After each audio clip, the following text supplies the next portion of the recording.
गत कुछ दिवसों से कर्म का वर्णन चल रहा है। कर्म जो हमारे जीवन के साथ में ऐसा जुड़ा हुआ है, जिस प्रकार से दूध में अनादिकाल से पानी रहा हुआ है, हमारी आत्मा के साथ कर्म रहे हुए हैं। इस प्रकार इन कर्मों का क्या स्वरूप है, क्या इन कर्मों का बंद करके हम किस प्रकार से इस चार गति में भटक रहे हैं, किस प्रकार से हमको इन कर्मों से छुटकारा पाना है, इस प्रकार कर्म सिद्धांत को समझने का प्रयास चल रहा है। प्रत्येक मनुष्य की बात करें, क्योंकि जानवर आदि में तो इतनी समझ नहीं होती है, लेकिन प्रत्येक मनुष्य दो शब्दों से परिपूर्ण रूप से परिचित है, और वो दो शब्द हमारे जीवन में विशेष विशेष विशेष स्थान रखते हैं, और वो दो शब्द आप जानते हो, धर्म और कर्म। धर्म और कर्म, ऐसा कोई मनुष्य नहीं होगा जो इन दो शब्दों से अपरिचित हो, भले वो माने नहीं माने, ये उसका खुद का पर्सनल व्यू है। वो पर्सनल व्यू यहाँ पे काम नहीं आता, लेकिन ये दो शब्द जो है, वो दो शब्द से प्रत्येक मनुष्य लगभग लगभग परिचित है। वो धर्म करे या नहीं करे, वो कर्म करे या नहीं करे, कर्म बंद हमेशा हो रहा है। वो धर्म अगर उसकी करने की इच्छा हो तो वो करे, बाकी वो नहीं करे, उससे कोई फर्क नहीं पड़ने वाला है। लेकिन ये दो शब्द हमारे जीवन के साथ अभिन्न रूप से जुड़े हुए हैं। अशुभ कर्मों को कमजोर करने के लिए धर्म का सहारा लेना ही पड़ेगा। अशुभ कर्मों को कमजोर करने के लिए धर्म का सहारा लेना ही पड़ेगा। यदि अशुभ कर्म जोर मारते हैं और हमारे जीवन में धर्म नहीं है, तो हमारे आर्त ध्यान, रोध ध्यान के कारण से हम केवल और ज्यादा अशुभ कर्मों का बंद करने वाले बन जाएंगे। ये धर्म जो है, ये धर्म प्रत्येक पल करने की चीज है। एक सन्यासी के पास में एक व्यक्ति पहुंच गया और सन्यासी जी से पूछने लगा, महाराज धर्म कब करना चाहिए? सन्यासी जी चुप रहे। थोड़ी देर बाद वापस सवाल किया, महाराज धर्म कब करना चाहिए? मैं आपसे ही पूछूं, धर्म कब करना चाहिए? देखिए, धर्म करने के लिए लोग कहते हैं नो टाइम, अभी मैं बिजी हूं, अभी मेरे पास समय नहीं है। धर्म तो बुढ़ापे में करने की चीज है, या जब मुझे समय मिलेगा, जब मैं धर्म करूंगा। देखिए, समय कभी भी नहीं मिलता है। वो धर्म किया जाता है समझ के साथ में और अपने शक्ति के साथ में। हम देखते हैं समय, शक्ति और समझ, ये तीन चीजें होती हैं। हम देखें, बचपन में हमारे पास समय होता है, शक्ति होती है, लेकिन समझ नहीं होती। जवानी में हमारे पास समय नहीं होता, शक्ति भी होती है, समझ भी होती है।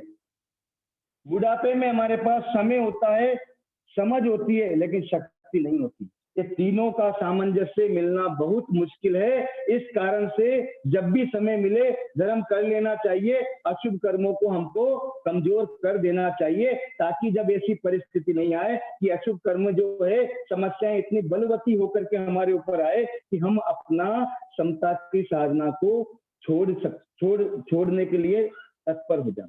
इतना मजबूत कर्म बन करके हमारे ऊपर नहीं आवे कि हम समता की साधना से दिख जावे।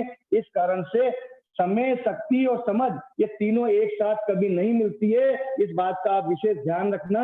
इसलिए जब भी आप है, चाहे जवानी का समय हो, बचपन का समय हो, बुढ़ापे का समय हो, जो भी आपका आयु वर्ग चल रहा है, उसमें जितना भी समय मिले अपने जीवन को धर्म में बनाने का प्रयास करें, ताकि अशुभ कर्मों का जोर कम होता जाए और हमारा जीवन सुख में व्यतीत हो और हम कर्मों को काट करके हमारे लक्ष्य को प्राप्त कर सके।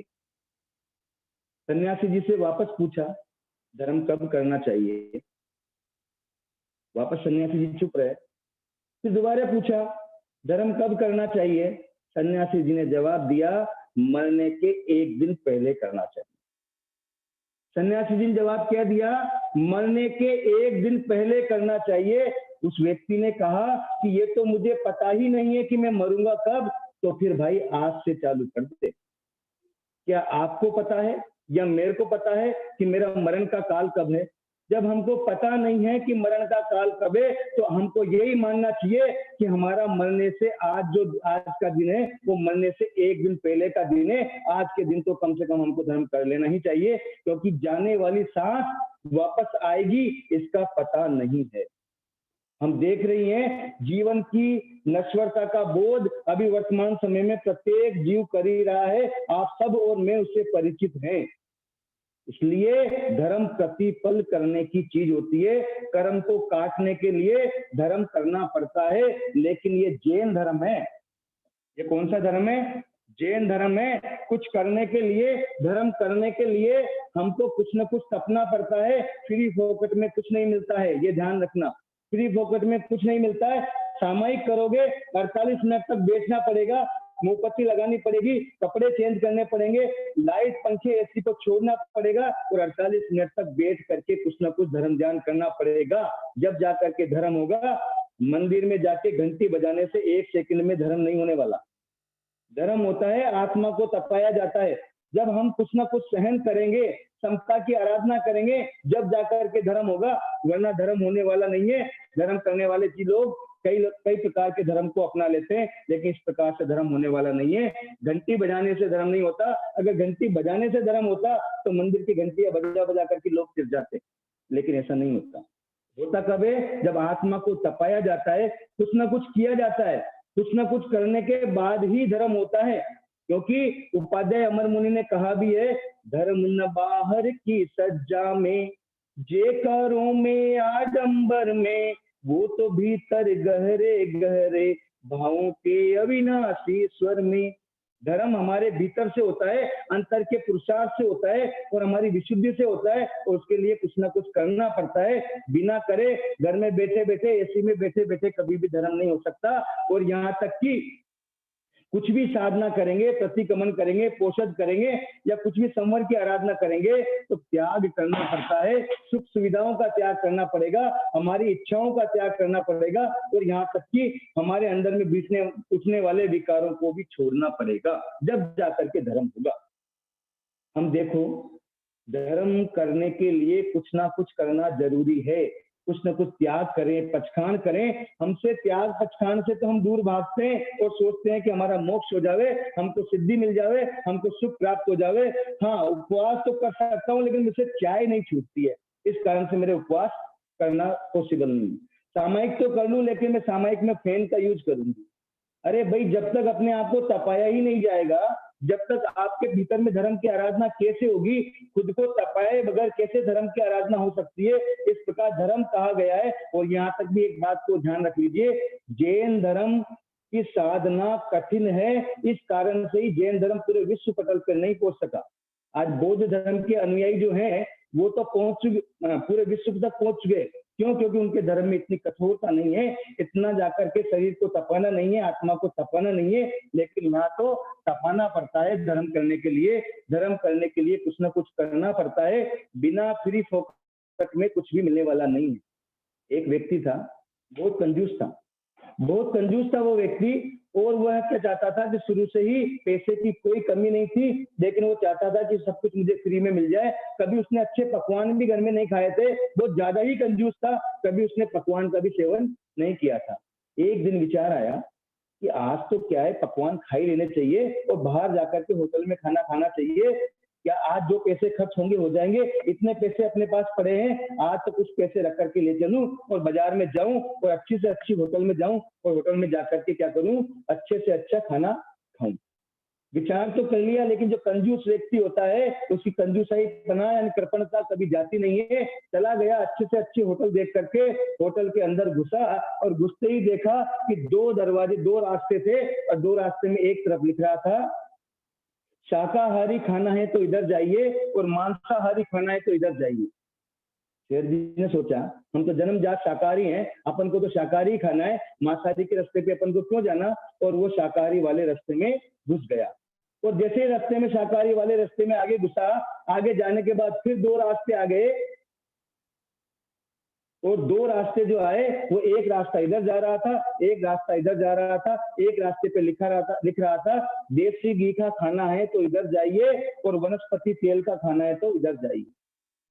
वापस व्यक्ति के मन में विचार आया कि इतने दिनों से घर पे केवल तेल का ही तो खा रहे हैं, आज तो बड़ी मुश्किल से तो मन में विचार आया है कि देसी घी का खाना चाहिए, और इसलिए आज तो क्या है देसी घी का ही खाऊंगा। और वो तेल का खाना है तो इधर जाइए, उस रास्ते को छोड़ करके देसी घी का खाना है तो इधर जाइए, वो देसी घी के खाने वाले रास्ते पर चला गया।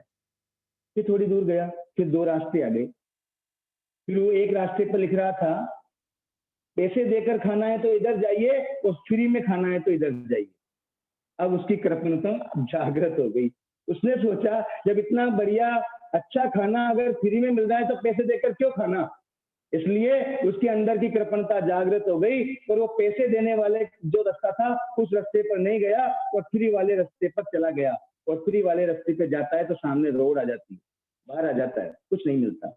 बस उस सेठ पर तो हम हंस रहे हैं, उस व्यक्ति पर हम हंस रहे हैं कि वो फ्री में ही खाना खाना चाहता है अच्छा, लेकिन एक्चुअल में स्थिति अपनी है, अपनी ही स्थिति है। हम चाहते तो हैं देसी घी का खाना, हम चाहते तो हैं कि हमारे अच्छे कर्म उदय में आए, हम चाहते तो हैं कि हम सुखी रहें, हम चाहते तो हैं कि सब हमारे से अच्छे रहें, लेकिन हमको कुछ नहीं करना।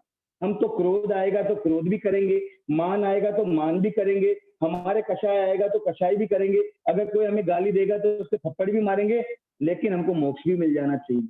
हम साधना कुछ नहीं करेंगे, फ्री में देसी घी का माल खाएंगे। इस प्रकार की व्यक्ति की धारणा जो है, वो धारणा जब तक परिवर्तित नहीं होगी, जब तक वो चूहे की खटमल से लड़ाई हो जाए तो वो बिल्ली का सहारा नहीं लेता। बस तो अगर हमारी किसी व्यक्ति ने, घटना ने, परिस्थिति ने हमारे विभावों को डिगा दिया तो हम कर्मों का बंद नहीं कर लेते, गुस्सा नहीं कर लेते हैं। चूहे की अगर खटमल से लड़ाई हो जाए तो चूहा कोई बिल्ली की सहायता नहीं लेता है, और हम क्या कर रहे हैं, हम तो बिल्ली की सहायता ले रहे हैं। हम क्या करते हैं, तो विपरीत परिस्थिति आती है और हमारे भाव बिगड़ते हैं और हम भाव को बिगाड़ते जाते हैं, और हम किसकी सहायता ले लेते हैं, कर्मों की सहायता ले लेते हैं। उन कर्मों को विकार भावना करके उन्हीं कर्मों को वापस बांध लेते हैं जो हमारा नाश करने वाले हैं। जिन कर्मों का अगर कोई विपरीत चला गया उसको गाली बक देंगे, उसके विपरीत चले जाएंगे, क्रोध कर लेंगे, मान कर लेंगे, माया कर लेंगे, लोभ कर लेंगे, और लोभ करके और हम हमारी आत्मा का पतन करते जाएंगे। बस ये ही स्थिति आज हमारी चल रही है। हम केवल मात्र थोड़ी सी विपरीत परिस्थिति के खातिर, थोड़ी सी अशुभ घटना के खातिर हम केवल क्या कर रहे हैं, कर्मों का सहारा ले रहे हैं। अगर किसी ने हमारे विपरीत कार्य कर दिया, अंदर में क्रोध का वातावरण हमने बना लिया।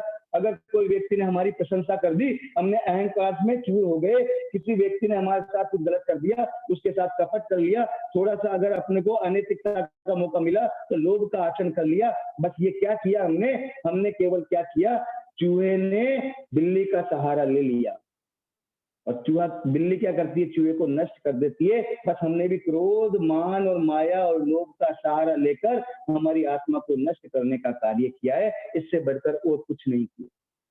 इसलिए कर्म सिद्धांत को समझना बहुत जरूरी है, और कर्म को काटने के लिए धर्म को समझना बहुत जरूरी है। जीवन में जब धर्म आता है तब जाकर के ही कर्मों के जो बंद के टुकड़े होकर के और कर्म टूटते जाते हैं, और कर्म टूट करके एक दिन हमारी आत्मा निर्मल बन जाती है।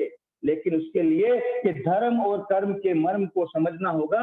इस कर्म को, अशुभ कर्मों को कमजोर करने के लिए जीवन में धर्म को आत्मसात करना होगा। धर्म जो है ऐसा नहीं है, एक व्यक्ति अपनी ड्रेस को कैरी बैग में रख करके लेके जा रहा था और व्यक्ति को उसका वजन लग रहा था, लेकिन अगर वो ड्रेस को खुद धारण कर लेता,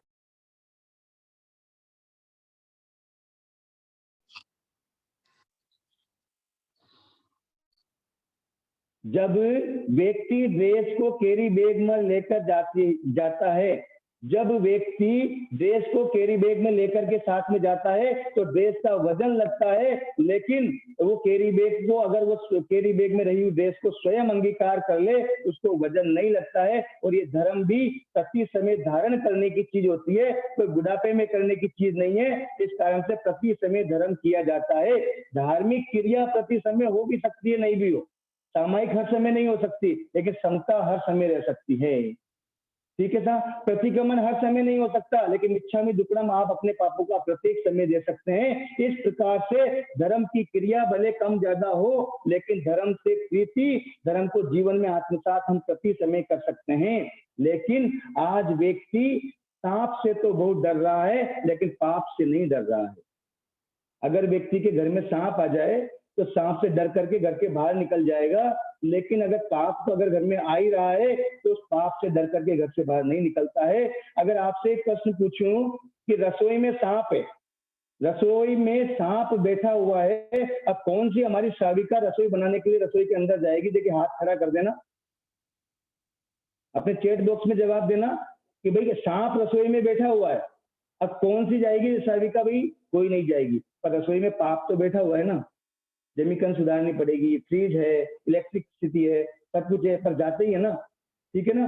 तो सांप, बाथरूम में सांप है तो कौन जाएगा? कोई नहीं जाएगा।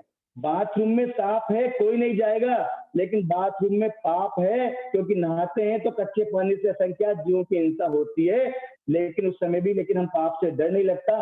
सांप से सब डरते हैं लेकिन पाप से नहीं डरते हैं। हमको हमारे जीवन में आगे बढ़ने के लिए पाप से डरना बहुत जरूरी है, पाप से भीति रखनी जरूरी है।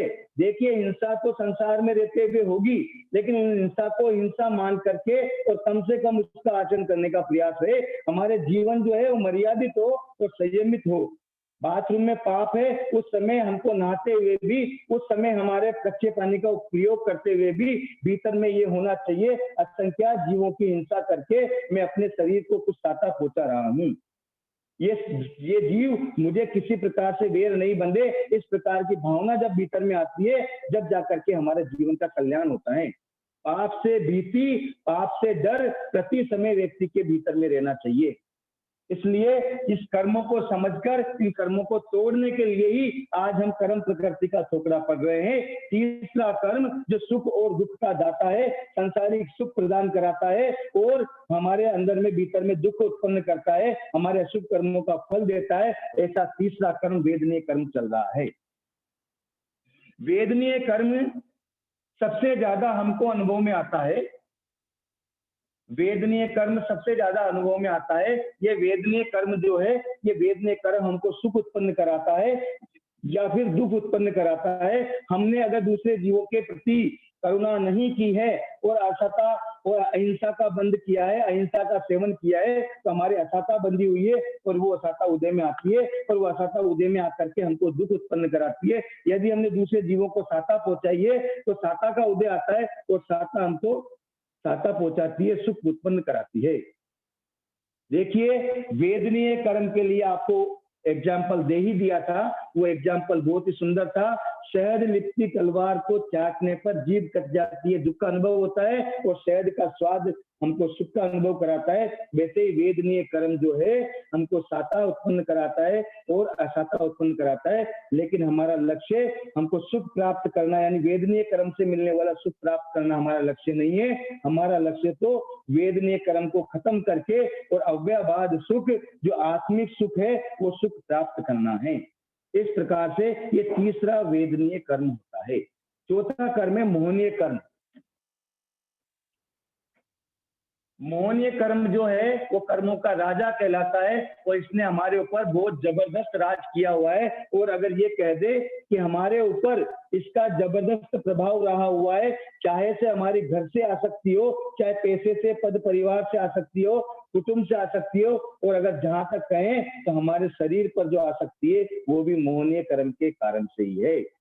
जिस कर्म के कारण से हम हमारे सत्य और असत्य का भान भूल जाते हैं, सत्य क्या चीज है, असत्य क्या है, वो सत्य असत्य का भेद भूल जाते हैं, वो मोहनीय कर्म होता है।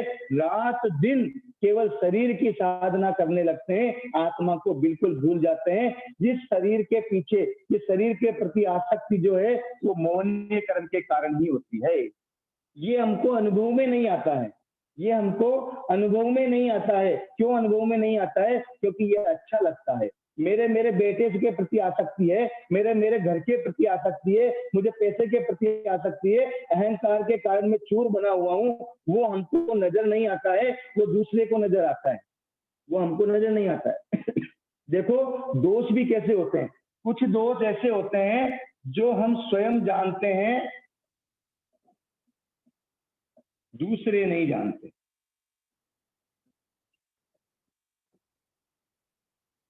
कुछ ऐसे दोष होते हैं जो स्वयं जानते हैं पर वो दूसरे लोग नहीं जानते हैं। जैसे मेरे मन में विकार भाव उठे, वो कोई दूसरा नहीं जान पाएगा क्योंकि मेरे मन के अंदर ही विकार भाव उठे। तो कुछ दोष तो ऐसे होते हैं जो स्वयं जानते हैं, दूसरे नहीं जानते हैं। कुछ दोष ऐसे होते हैं जो स्वयं भी जानते हैं और दूसरे भी जानते हैं। कुछ दोष ऐसे भी होते हैं जो स्वयं भी जानते हैं और दूसरे भी जानते हैं। जैसे मान के चलिए, अगर गुटखा खाने का शौक हो गया तो दांत पूरे सड़ जाते हैं, तो सामने वाले को मालूम पड़ जाता है कि ये गुटखा खाता है, ये सुपारी चबाता है, तो उसके कारण इसके दांत सड़ गए हैं। तो दूसरे भी जानते हैं और वो स्वयं भी जानता है कि गुटखे खाने से मेरे दांत सड़ गए हैं और ये दोष रूप में मैंने अपना रखा है। तीसरे प्रकार के दोष होते हैं स्वयं नहीं जानते पर दूसरे जानते हैं। अहंकार ऐसा ही दोष होता है, खुद को मालूम भी नहीं पड़ता है।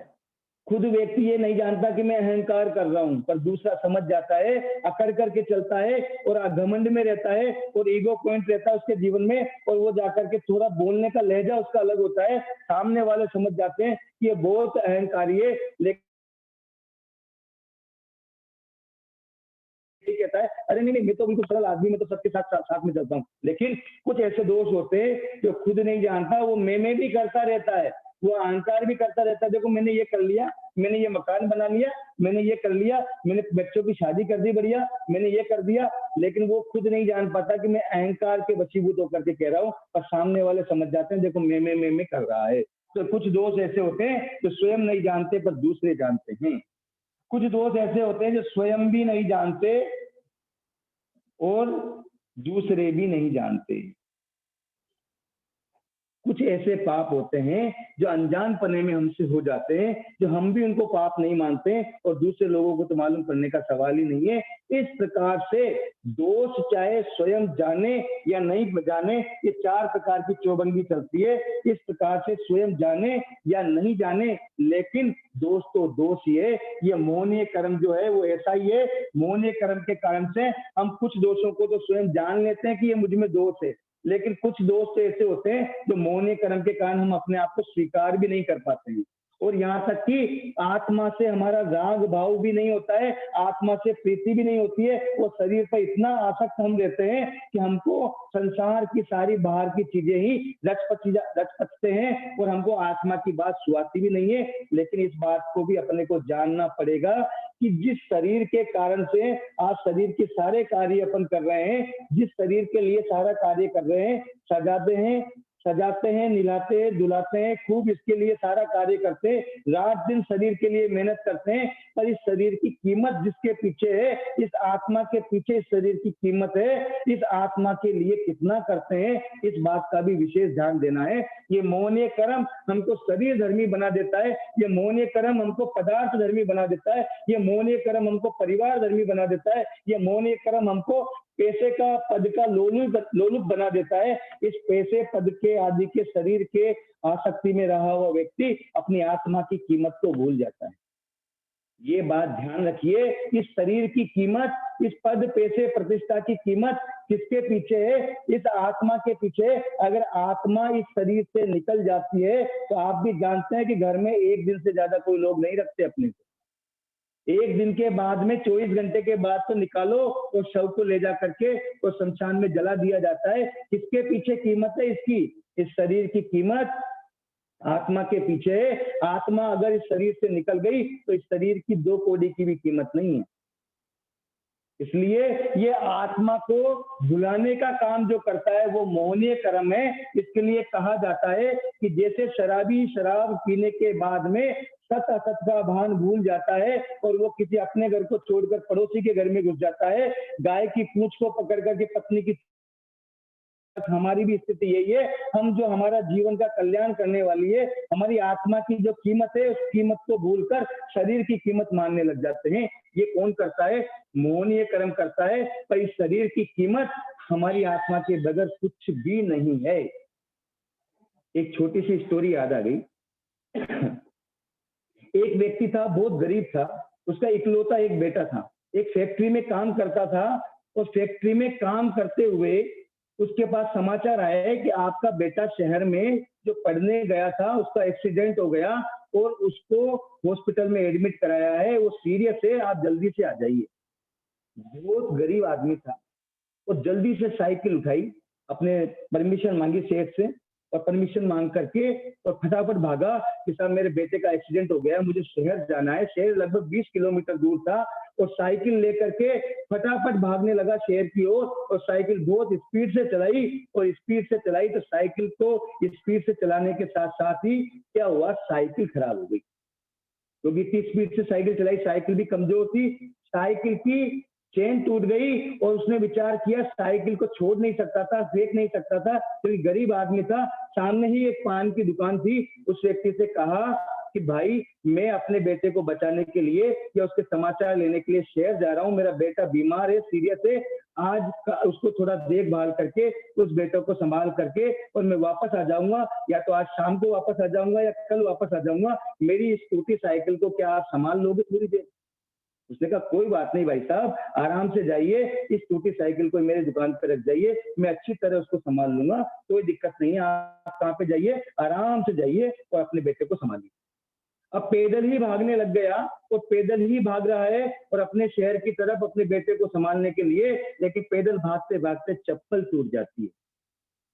चप्पल टूट जाती है, गरीब आदमी था, बहुत ज्यादा गरीब था, चप्पल को भी फेंक नहीं सकता था।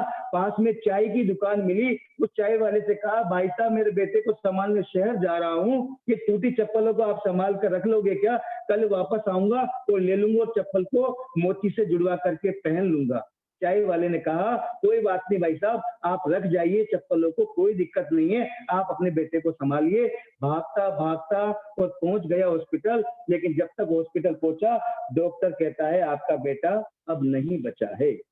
रात्रि हो गई, 10 बज गए और अपने बेटे को लेकर के, लाश को लेकर के बाहर निकलता है, सोचता है गांव के साधन तो कोई बचे नहीं है, गांव कैसे जाऊंगा, इस बच्चे का दाह संस्कार करना है, अब इस बच्चे को लेकर कहां जाऊं? विचार किया, शहर में 2-3 रिश्तेदार रहते हैं, वो रिश्तेदार हमेशा कहते हैं कि आप कभी आते नहीं हो, कभी मिलते नहीं हो, अगर ऐसे आओगे नहीं तो रिश्तेदारी कैसे चलेगी? उसने सोचा आज रात को मैं घर पे तो जा नहीं सकता इस मरे हुए अपनी लाश को, बेटे की लाश को लेकर के, और मैं क्या करता हूँ आज रात मेरे रिश्तेदारों के घर रुक जाता हूँ, सुबह जल्दी अर्ली मॉर्निंग की जो बस है उससे लेकर के चला जाऊंगा या रिक्शा कर लूंगा, उसको लेकर के चला जाऊंगा और बेटे की लाश को अपने दाह संस्कार कर दूंगा।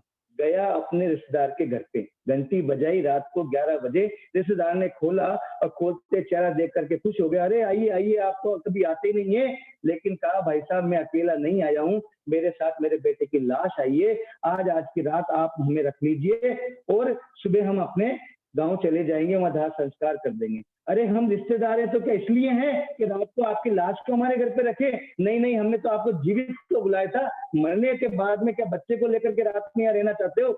नहीं, हम आपको हमारे घर में नहीं आने देंगे। दोनों तीनों रिश्तेदारों के घर पे गया, लेकिन किसी भी रिश्तेदार ने उस बच्चे को रखने के लिए तैयार नहीं हुआ। वो व्यक्ति, वो गरीब आदमी रात को केवल इतना सा विचार करता है कि ये शरीर की कीमत क्या है, आत्मा निकल गई तो उस टूटी साइकिल को जगह मिल जाती है, उस टूटी चप्पल को जगह मिल जाती है, लेकिन आत्मा जब इस शरीर से निकल जाती है तो इस शरीर को जगह नहीं मिलती है। ये सोचने वाली बात है कि शरीर की कीमत क्या टूटी चप्पल से और टूटी हुई साइकिल से भी गई बीती है?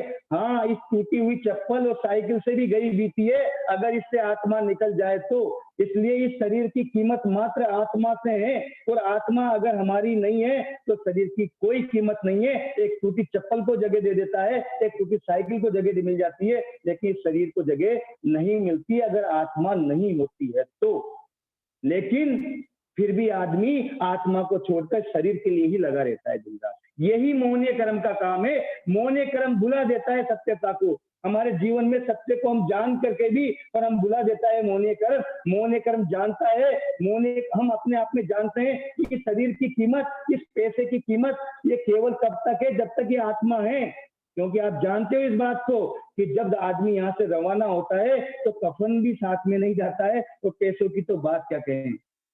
आपने सिकंदर को देखा होगा, उसका एग्जाम्पल सुना होगा, मरते हुए भी दोनों हाथ खोल करके गया था, दुनिया को संदेश दे करके गया कि मैं खाली हाथ आया था और खाली हाथ जा रहा हूं। भले मुझे विश्व विजेता कहा जाता है, लेकिन मैं मेरे साथ कुछ लेकर के नहीं जा रहा हूं। भाई ये मोहनीय कर्म का ही प्रभाव है। ये मोहनीय कर्म इतना हमारे को मालूम है कि इस संसार में कुछ लेकर के आए नहीं है, कुछ लेकर के जाएंगे नहीं, लेकिन फिर भी हम क्या चाहते हैं, संसार में सारा का सारा जोड़ लेते हैं। एक राजा के साथ में एक मजदूर जा रहा था, राजा कहीं युद्ध से सोना चांदी जीत करके लेके आया था, तो मजदूर को साथ में लेकर के, मजदूर को हाथ में थैला पकड़ा रखा था, थैले का वजन लग रहा था, मजदूर थक चुका था क्योंकि पैदल पैदल मजदूर राजा के साथ जा रहा था। मजदूर थक चुका था और मजदूर जो है उससे कहा, तो मंत्री ने सोचा कि राजा से कहते हैं, इस मंत्री का जो वजन है सोने चांदी का, जो पूरा थैला बड़ा कंधे पे लटका रखा है, इसके कारण थक चुका है, हार चुका है, बहुत ज्यादा इसकी हालत खराब हो गई है और ज्यादा अगर ये पैदल चलता रहा तो ये मरने जैसी स्थिति में आ जाएगा।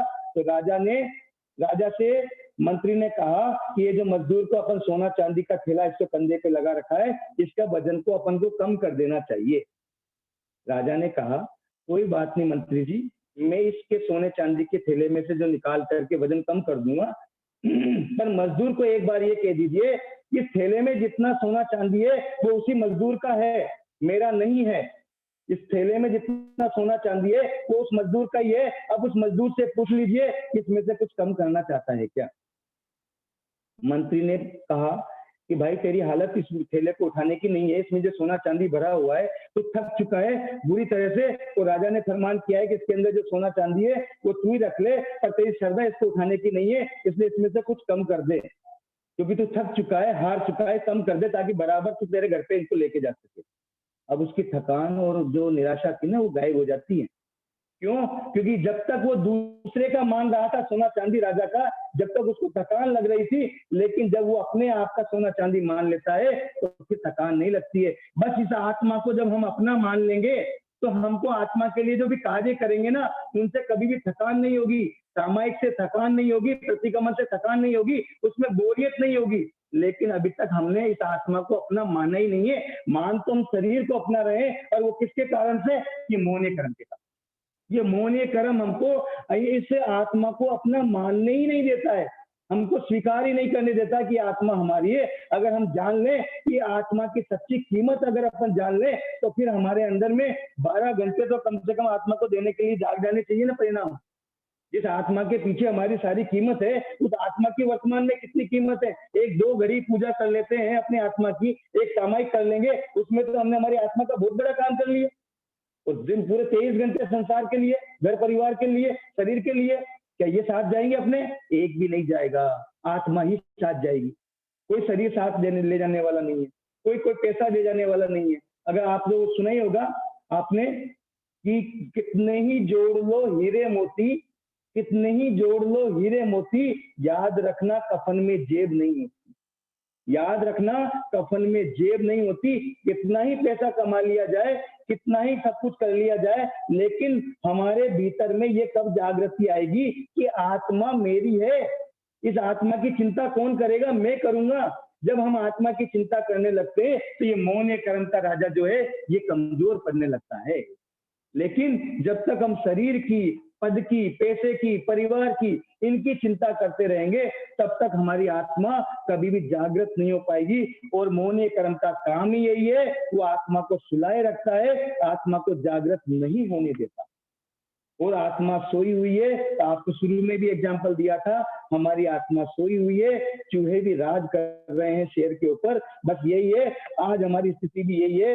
हम क्या कर रहे हैं, एक छोटे से मच्छर से हम 15 दिन तक पड़े हुए हैं। बोलते हैं ना, छोटे से मच्छर में भी कितनी ताकत है। ताकत कुछ भी नहीं है मच्छर में, मच्छर में कोई ताकत नहीं है, पर मच्छर जब काट लेता है ना तो मलेरिया हो जाता है और 15 दिन के लिए बिस्तर पे पटक देता है। बस ये कर्म भी ऐसे ही है। ये कर्म जब हमको काट लेते हैं पर हमें हमारी आत्मा का भान नहीं होता है, तो हमको हमारे ऊपर राज करते हैं। सोया हुआ शेर के ऊपर चूहे राज कर रहे हैं, यही स्थिति हमारी है। अनंत शक्तिमान आत्मा आज इस कर्मों के द्वारा नचाई जा रही है, केवल मोहनीय कर्म के कारण से। जागृत बने, मोहित नहीं बने, निष्प्रभ बने, छोड़ने का प्रयास करें तो मोहनीय कर्म को जानने का प्रयास हमारा सफल होगा। ये मोहनीय कर्म इसके लिए कहते हैं, जैसे शराबी ने शराब पी रखी है वैसे ही हमने मोहनीय रूपी शराब पी रखी है। शराबी को भान नहीं होता है कि वो सत्य क्या है असत्य क्या है, वैसे ही हम भी शराब पी करके भान को भूले हुए हैं। हम नहीं जानते, हम जानते हुए भी अनजान बन रहे हैं, हम जानते हुए भी अनजान बन रहे हैं। आप सब लोग क्लास ले रहे हैं, मैं भी क्लास ले रहा हूं, मैं भी जानता हूं कि आत्मा की कीमत होती है, आत्मा का ही काम करना चाहिए, लेकिन आप भी शरीर के पीछे लगे हुए हैं और मैं भी शरीर के पीछे लगा हुआ हूं। ये मोहनीय कर्म का प्रभाव ही ऐसा है, ये मोहनीय कर्म हमको इस तरीके से नचाता रहता है। इसलिए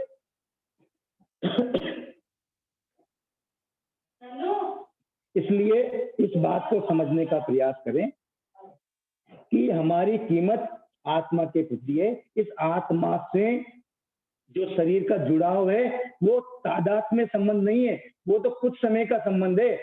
वो तो कुछ समय के लिए हमारे आत्मा ने शरीर को धारण किया हुआ है, वो तो छूटने ही वाला है, उसका कोई बात नहीं है। इस संसार को धर्मशाला मान करके अगर हम हमारे जीवन का कल्याण करेंगे तो ही हमारे जीवन का कल्याण हो सकेगा। धर्म को अपनाएं, इस तरीके से अपना करके हम आगे बढ़ सकते हैं।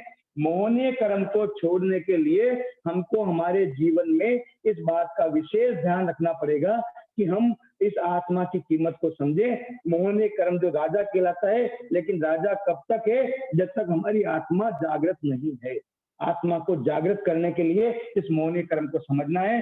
परिभाषा आपको बताई दी गई है, जिस कर्म के कारण से हम मोहित बने हुए हैं, हम सत असत का भान भूले हुए हैं, वो मोहनीय कर्म कहलाता है। उपमा शराबी की दी गई है, शराबी जो शराब पीने के बाद सत असत का भान भूल जाता है, वैसे ही हम भी मोहनीय कर्म के कारण से सत असत का भान भूल जाते हैं, रास्ता भूल जाते हैं, अच्छे रास्ते को छोड़ करके खराब रास्ता अपना लेते हैं। ये मोहनीय कर्म ही है जो हमको ईमानदार बने नहीं रहने देता। ये मोहनीय कर्म ही है जो हमको प्रामाणिक बने नहीं रहने देता। ये मोहनीय कर्म ही है जो हमारे व्यक्तित्व का विकास नहीं होने देता। हमारा प्रयास हो कि मोहनीय का जोर कम हो, धर्म का आचरण ज्यादा हो, आत्मा की कीमत को समझें तो हम आगे बढ़ सकते हैं। ये मोहनीय कर्म है। अब आगे चलते हैं मोहनीय कर्म के बाद में आयु कर्म।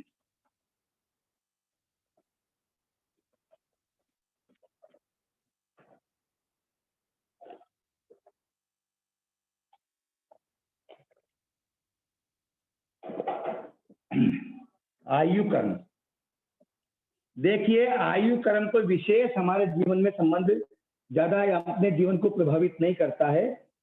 केवल आयु कर्म का काम क्या है, जितनी हमने, जैसे एग्जाम्पल के रूप में न्यायाधीश ने कैदी को सजा दे दी कि आपको 10 साल तक जेल में रहना है, बस ये आयु कर्म भी पूर्व में हमने जितनी आयुष्य बांधी है उस आयुष्य को भोगने का काम कराता है। अगर मैं पूर्व से 60 साल की आयुष्य लेकर के आया हूं तो मैं 60 साल तक इस मनुष्य पर्याय में रहूंगा।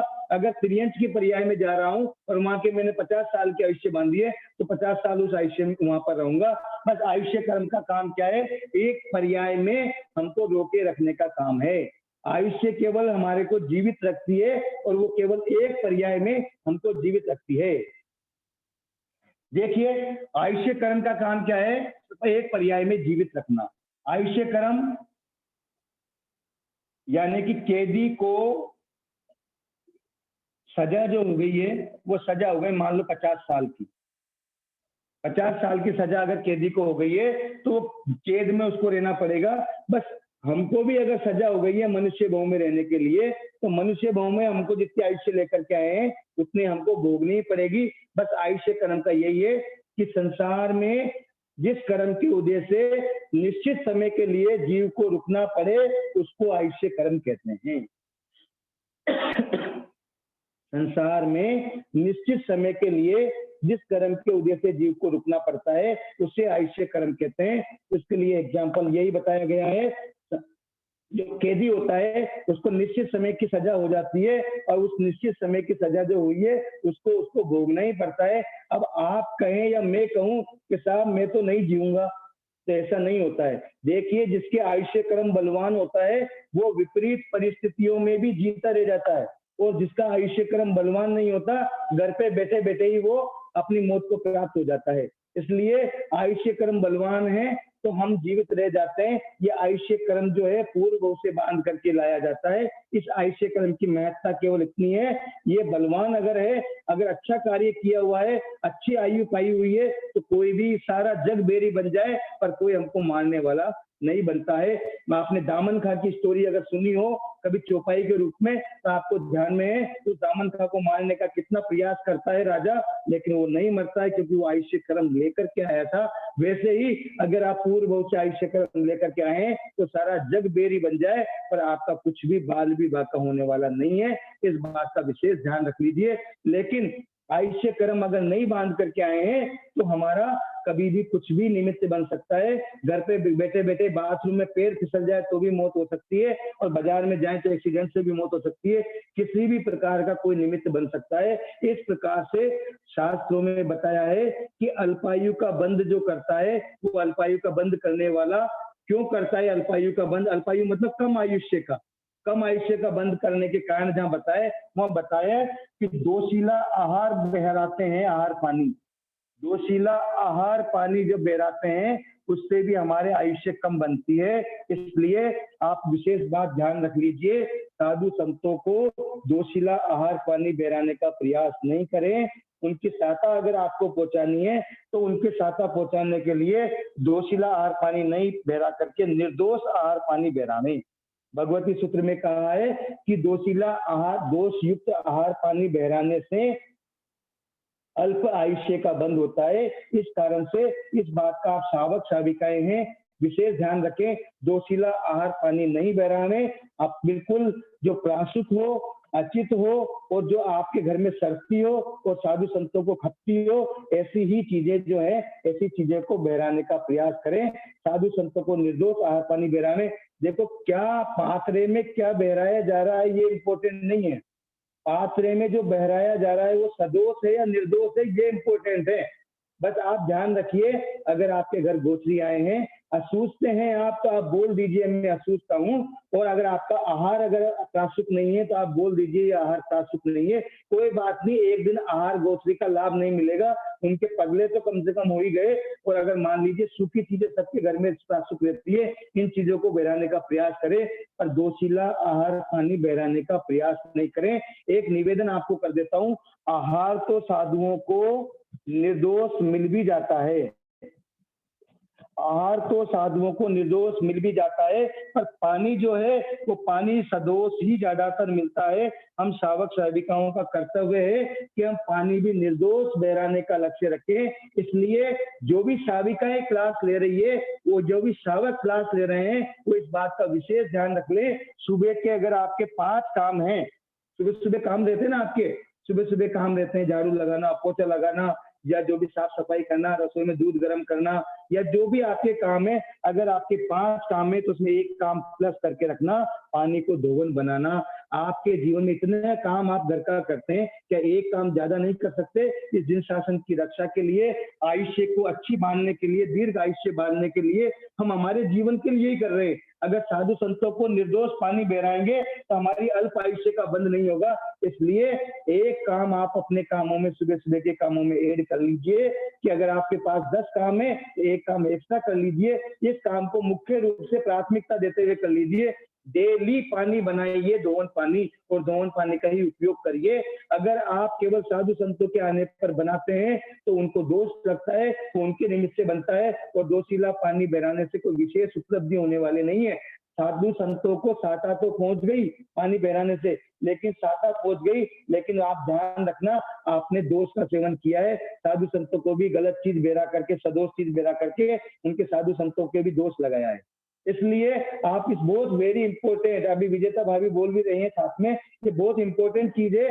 पानी का काम जो है सावक साविकाएं हैं वो ध्यान में ले लें। एक काम आपने अपने सुबह सुबह के कामों में बढ़ा लीजिए। और मैं तो देखो प्रत्यक्ष में आपको बता दूं, अभी परसों के दिन ही मेरे साथ में ये घटना हुई है। मैं घर पे, मेरा घर इस स्थानक से लगभग 500 मीटर दूर है और मेरे घर पे कोई पानी लेने के लिए साधु संत नहीं आते हैं। मैं आपको जानकारी के लिए दे दूं, क्योंकि आस पास के घरों से ही पानी लेते हैं। लेकिन परसों के जब 20 दिन पहले संसती आए थे, वही संसती 20 दिन तक यहाँ स्थानक में रुके हुए थे।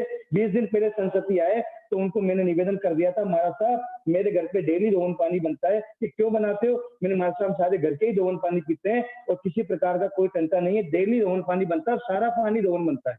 जितना हमारे 2 मटकी 3 मटकी 4 मटकी काम में आता है, सारा ही दोवन बनता है। उनको पानी की आवश्यकता नहीं थी, वो लेकर के भी नहीं गए। और 20 दिन में कम से कम 5 बार 7 बार गोचरी आए होंगे, तब भी वो पानी नहीं लेके गए। लेकिन परसों आए और आपके घर से पानी लेना है।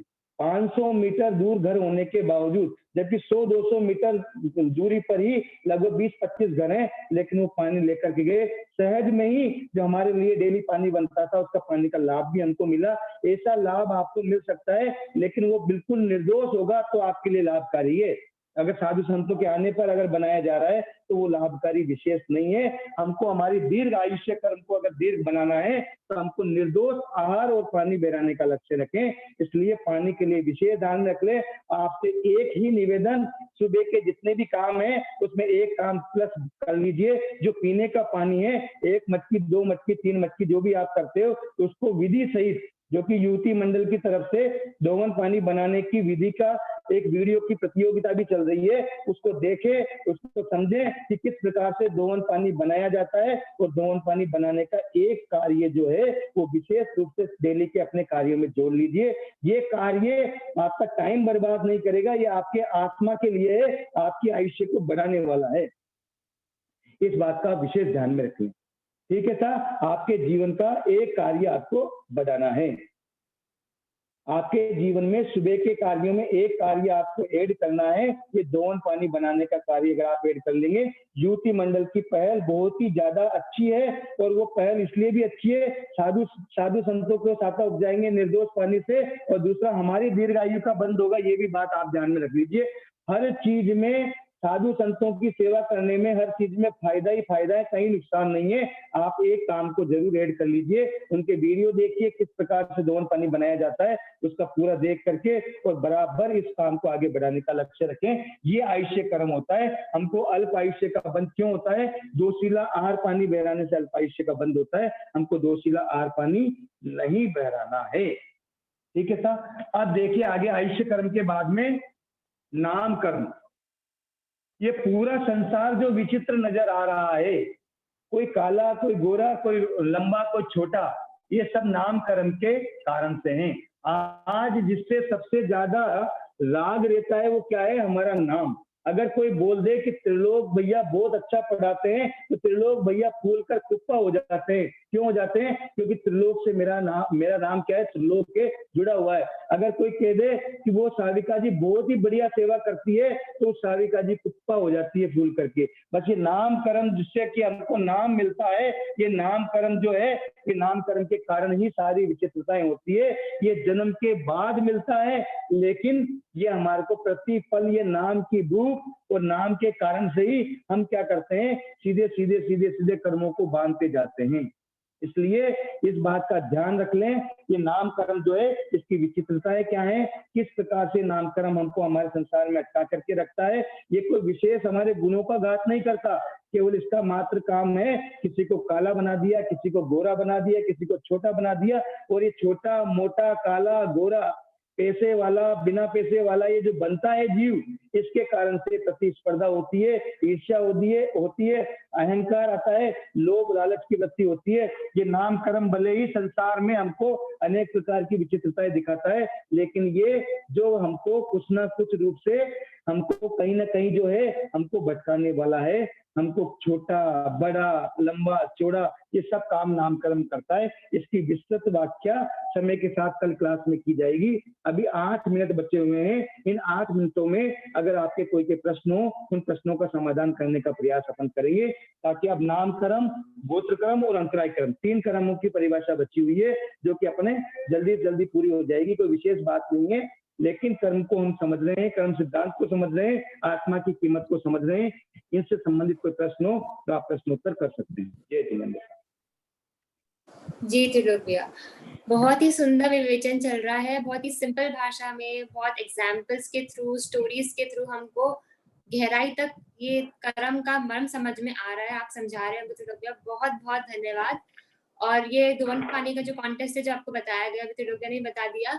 आप इसकी लास्ट डेट 31 मई है, तो आप 31 मई से पहले पहले अपना वीडियो, उसमें सब आपको नियमावली दी हुई है, क्या क्या चीजें फॉलो करनी है और क्या क्या चीजें इंक्लूड होनी चाहिए वीडियो में, वो आपको ग्रुप में पोस्ट कर ही दिया है। हम वापस से उसको लिंक कर देंगे, आज वापस रिपोस्ट कर देंगे।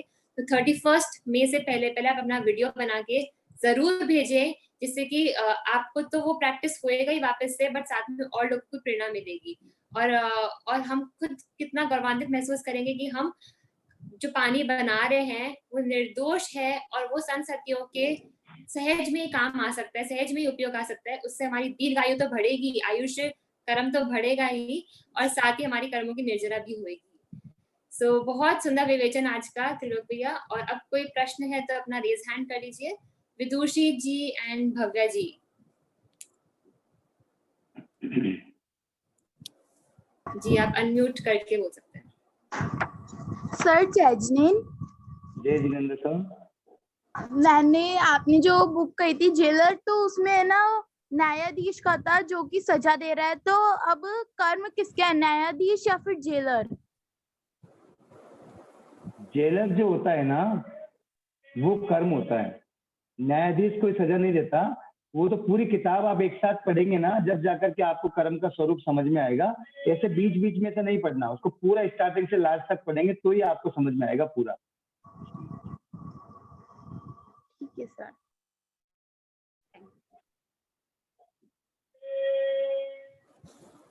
जी फिर है आयुषी जी जैन। जय जिनेंद्र सर।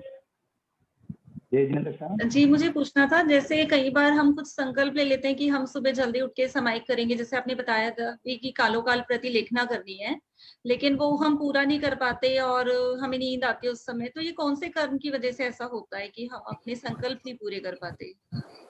हाँ देखिए, एक अंतराय कर्म होता है और एक दशना। आपने नींद के लिए अगर कहा है तो नींद जो आती है वो दशनावर्णीय कर्म के उदय से आती है, और जिस कारण से हम सामायिक आदि अच्छी क्रियाओं को नहीं कर पा रहे हैं वो जो होता है वो अंतराय कर्म के कारण से होता है।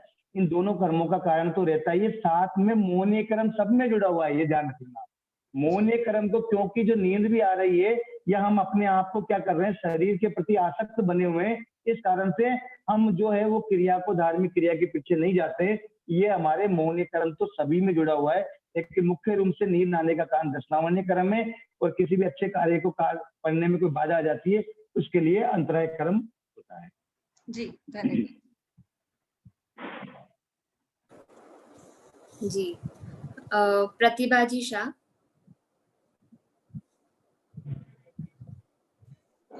जय जिनेंद्र भैया, वह जैसे आपने बताया कि निर्दोष पानी वोराने से अपने आयुष्य बढ़ता है, तो इस भव का आयुष्य तो पिछले भव में नक्की हो चुका है, वो तो नहीं बढ़ सकता ना, अगले भव का आयुष्य बढ़ेगा ना अपना निर्दोष पानी वोराने से। नहीं देखो, मैंने अच्छी तरह ध्यान में रख लीजिए, मैं आयुष्य बढ़ता है ये मैंने नहीं बोला है, मैंने बोला है दीर्घ आयुष्य बंधती है ना। अगर आज हमने अगर यहाँ पर अच्छे भावों से निर्दोष अगर पानी बहराया है, तो निर्दोष बहराने से अच्छी आयुष्य जो होती है, जो मनुष्य आयु और देवायु जिसके लिए कहा जाता है, वो हमारी ज्यादा बनती है। जैसे मान लीजिए पूर्व भाव में आज हम देखते हैं कोई 30 साल की उम्र में चला गया, 40 साल की उम्र में चला गया, या कम उम्र में ही चला गया, तो वो कम आयुष्य बांध करके आया था। लेकिन जो दीर्घ आयुष्य बांध करके आता है वो लंबी आयुष्य यहाँ पर प्राप्त करता है। तो दीर्घ आयुष्य बंधती है, बढ़ती नहीं है आयुष्य। अगले भव की जब हमारे आयुष्य बंधेगी तो अच्छी आयुष्य बंधेगी, लंबी आयुष्य बंधेगी, अकाल में हमारी मृत्यु नहीं होगी, ये बात है। अच्छा, एक प्रश्न और पूछना था। जैसे अभी अपन देख रहे कोरोना के माहौल के अंदर इतने लोगों की मृत्यु हो रही है, तो क्या हमें ये समझना चाहिए कि उनका आयुष्य ही इतना था उस कारण से उनकी मृत्यु हो रही है, या स्वरूपक्रमी के कारण उनका आयुष्य, मतलब किसी घटना के कारण उनका वो जा रहा है आयुष्य? बिल्कुल ठीक है। देखो, अगर कोई कोई व्यक्ति तो ऐसा भी हो सकता है जो आयुष्य ही इतनी ही बांध करके आया है, लेकिन कोई कोई व्यक्ति ऐसा हो सकता है आयुष्य तो ज्यादा बांध करके आया है, लेकिन उसको निमित्त मिल गया बीमारी का, कोरोना का, इस कारण से उसकी आयुष्य टूट जाती है। हमारे ठाणान सूत्र में आयुष्य टूटने के कारण भी बताए हुए हैं। इसके कारण से किसी भी निमित्त कारण से, जैसे एक्सीडेंट्स है या विष 8 कारण बताया ना, वही ना 8 कारण जो बताए। हाँ, तो 8 कारण जो बताए ना, 8 कारण में जो रोग बताया है, उस रोग के कारण से भी आत्मा के आयुष्य के जो है वो घट सकती है। तो आयुष्य जो घट सकती है उसमें अगर वो जो अभी वर्तमान में कोरोना से जा रहे हैं, हो सकता है वो जितनी आयुष्य लेकर के आए थे उतनी आयुष्य भोग करके भी जा सकते हैं, और हो सकता है ज्यादा आयुष्य लेकर के आए थे लेकिन अभी वर्तमान में उनको कम आयुष्य टूट तो गई और उनको कम आयुष्य में ही जाना पड़ेगा। ये पता चल सकता है कि किस कारण से उनका हुआ है मौत, मतलब आयुष्य पूरा हो गया इसलिए हुआ है या स्वरूपक्रमी के कारण हुआ है? देखिए, आयुष्य तो प्रत्येक जीव का पूरा होता है, लेकिन होता क्या है, टाइम पीरियड कम हो जाता है। जैसे मैंने 50,000 की इनकम की 1 तारीख को, और मैंने सेट कर दिया भी 1 महीने में मैं मुझे 50,000 खर्च करने हैं, लेकिन मेरे 10वें दिन ही कोई विशेष काम आ गया और मेरे बाकी के सारे पैसे जो हैं वो 10 तारीख को ही खर्च हो गए, ठीक है ना सर? तो पूरे के पूरे पैसे खर्च कर दिए 10 तारीख को ही। तो आयुष्य कर्म भी जितना बांध करके लेके आते हैं ना, उतना का उतना ही भोगते हैं यहाँ पर ये है कि जितने टाइम में उसको भोगना था ना, वो टाइम पीरियड कम हो जाता है। समझ में आया आपको? हाँ, जैसे वो तो एग्जाम्पल के समझ में रूप आया। में, आयुष्य कर्म के पुद्गल सारे आखिरी समय के अंदर अपन भोग लेते हैं, और लेकिन बाकी के 7 कर्मों के पुद्गलों को क्या होता है? जैसे 7 कर्म ज्ञानावनी के दर्शना, वो पुद्गल, अगले भव में साथ लेके जाते हैं। 7 कर्म के पुद्गल जो हैं वो एक भव से संबंध नहीं रखते हैं, वो तो अनादि काल से चल रहे हैं हमारे साथ में, और जब तक अपन कर्मों को नहीं काट देंगे जब तक चलेंगे। आयुष्य कर्म के लिए ही नियम है कि वो अगले भव में पूरा का पूरा, जब वर्तमान में है तो मनुष्य आयु हमारी पूरी यहीं पे होगी, ये ध्यान रखना है। 7 कर्मों के लिए नियम नहीं है कि यहीं पे खत्म हो जाएंगे 7 कर्म। ठीक है, बाकी ऐसा कोई पैरामीटर नहीं है ना जिससे अपन जज कर सकते हैं कि किस कारण से उनकी मृत्यु हुई है? मतलब आयुष्य पूरा हो गया इसलिए मृत्यु हुई है, या कोई वो जैसे सोपक्रमी वाला केस है उस कारण से उनकी मृत्यु हुई है कि भाई निमित्त बन गई बीमारी? कोई इसका पैरामीटर अपन है जिससे जज हाँ, किया जा सकता है? नहीं, जो विशिष्ट ज्ञानी होते हैं वो जान सकते हैं, लेकिन अपने जैसे छद्मस्त जीवों के लिए, सामान्य ज्ञानियों के लिए जानना संभव नहीं है। धन्यवाद भैया। त्रिलोक भाई, चैट बॉक्स पे क्वेश्चन आ रहा है, क्या आरओ पानी धोवन है या नहीं? देखिए, आरओ पानी जो है वो शायद छना हुआ पानी नहीं रहता है, इसलिए छने हुए पानी की तो पहले बात आती है। उसके बाद जो धोवन पानी बताया है, वो धोवन पानी जो बताए वो 21 प्रकार के धोवन बताए। उसके अलावा एक राख से बनाया हुआ धोवन पानी होता है। हम तो हमारे शास्त्र की मर्यादा के अनुसार जो पानी बताया है उसी को अपन यूज करते हैं। आरओ के पानी को भी आपको धोवन पानी तो बनाना ही पड़ेगा। आरओ का पानी को साधु संत यूज नहीं कर सकते, भले वो अचित हो सकता है। मैं इसकी जानकारी रिसर्च वाले ज्यादा जाने, जो साइंस के ज्यादा जो जानकार हैं, लेकिन से आरओ का पानी अचित भले हो जावे, लेकिन वो है दोमन पानी नहीं हो सकता। और वैसे तो मैं आपको बता दूं, आरओ का पानी भी सचित ही होता है, अचित नहीं होता है। साइंस के जो भी स्टूडेंट हैं उनसे भी आप पूछेंगे तो वो यही बताएंगे। इसलिए आरओ के पानी को भी दोमन पानी बनाना जरूरी है। इसलिए आरओ का पानी भी अचित पानी ही होता है, अचित पानी नहीं होता है। जी, और आपको सही विधि जो रहेगी धोवन पानी बनाने की, तो हम आपको वीडियो शेयर करेंगे कुछ समय बाद, 1 हफ्ते बाद। उसमें आपको प्रॉपर स्टेप बाय स्टेप पूरा मालूम पड़ जाएगा कैसे हम धोवन पानी बना सकते हैं अपने घर में रोज। तो उसका आपको मिल जाएगा वीडियो। अब हम चाहते हैं हनुमान जी प्रसाद।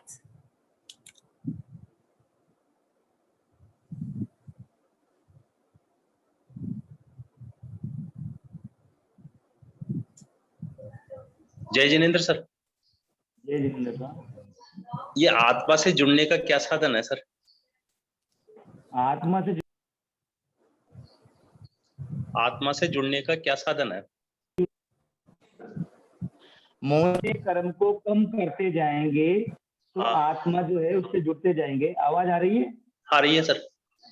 हाँ, मौन कर्म को कम करने का प्रयास करें। सांसारिक पदार्थों से, सांसारिक परिवार से और सांसारिक जो भी आपके जो भी चीजें शरीर आदि से मोह कम करते जाएंगे, निष्प्रयता के भाव आएंगे तो जरूर मौन कर्म को उपशम होगा, क्षयोपशम होगा और हम सांसारिक कार्य को छोड़ करके गुरु भगवंतों के नजदीक रहेंगे, सत्संगति करेंगे तो जरूर हमारे मौन कर्म छूटेगा, कम होगा और हम आत्मा के नजदीक पहुंच सकते हैं। बहुत बढ़िया सर, बहुत बढ़िया। अच्छा जी, विमला जी भंडारी। जय जिनेंद्र सा, आवाज आ रही है? जी, हाँ सर। आप बहुत अच्छे से समझा रहे हैं, हमें बहुत अच्छा लग रहा है। आपको बहुत बहुत साधुवाद। मेरा प्रश्न ये है कि साता वेदनीय और असाता वेदनीय कर्मों का बंध किन कारणों से होता है?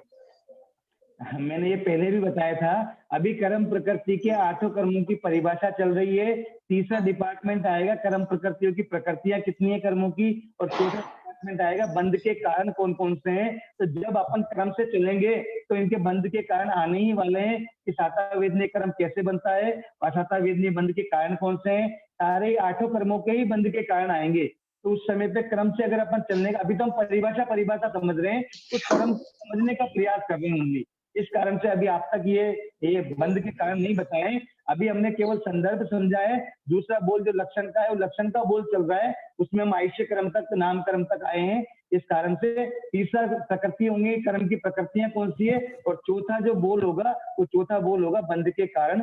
उनको अपन समय के साथ समझने का प्रयास करेंगे। वैसे साता वेदनी के बंध के कारण और असाता वेदनी के बंध के कारण में दूसरे जीवों को साता पहुंचाने से साता होती है और दूसरे जीवों को असाता पहुंचाने से असाता बनती है। इस बात को ध्यान में रख लीजिए। ये तो सामान्य नियम है। अब कितने कारण होते हैं ये आपको चौथे डिपार्टमेंट में जब बंध के कारण बताए जाएंगे उस समय पर बता दिए जाएंगे। ठीक है सर, धन्यवाद। सुधा जी जैन।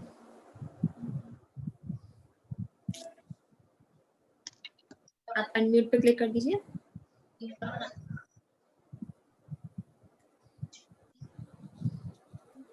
श्रीचंद जी बेताला।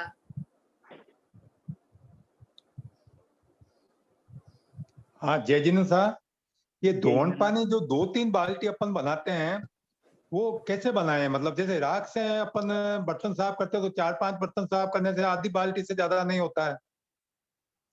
बहुत ही अच्छा सवाल है आपका, बिल्कुल सही है। क्योंकि अपन परिंदे के बर्तन अगर साफ करेंगे तो ज्यादा 2 या 3 बर्तन होते हैं, और बाल्टी को भी ले लिया तो भी ज्यादा बर्तन नहीं होते हैं। लेकिन हम ध्यान रखिए, अगर आप डेली का कार्य करते हैं, डेली आपने नियम बना रखा है कि दोवन पानी अगर बनाना है, तो मजे हुए जो बर्तन हैं उन मजे हुए बर्तनों को भी आप एक बार वापस राख से मांज करके, लेकिन ध्यान रखना पूरे के पूरे मजे हुए बर्तन नहीं, जो परिंदे के बर्तन है, जो परिंदे के ऊपर जो मतलब पानी लेने का जो वो वस्तु होती है जिसको कि घंटी वगैरह क्या बोलते हैं अपन, जो वो और उसके ऊपर रखने की प्लेट आदि जो रहती है उनको भी लें। और साथ में अगर बर्तन कम पड़ते हैं, अपन जानते हैं कि इन कम बर्तनों से राख पर्याप्त मात्रा में पानी में नहीं जाती है, तो मजे हुए बर्तन भी ले लें। उन बर्तनों को लेकर के 5-7 बर्तनों को मांज करके दोवन पानी बनाने का प्रयास करें।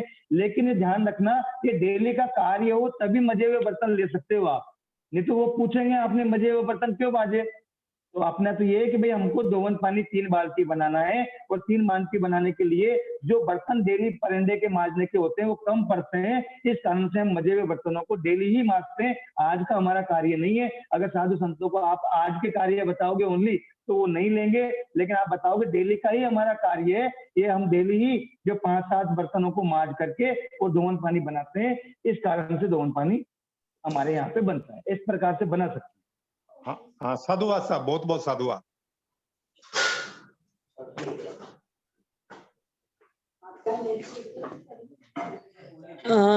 हेलो, हाँ त्रिलोक भैया।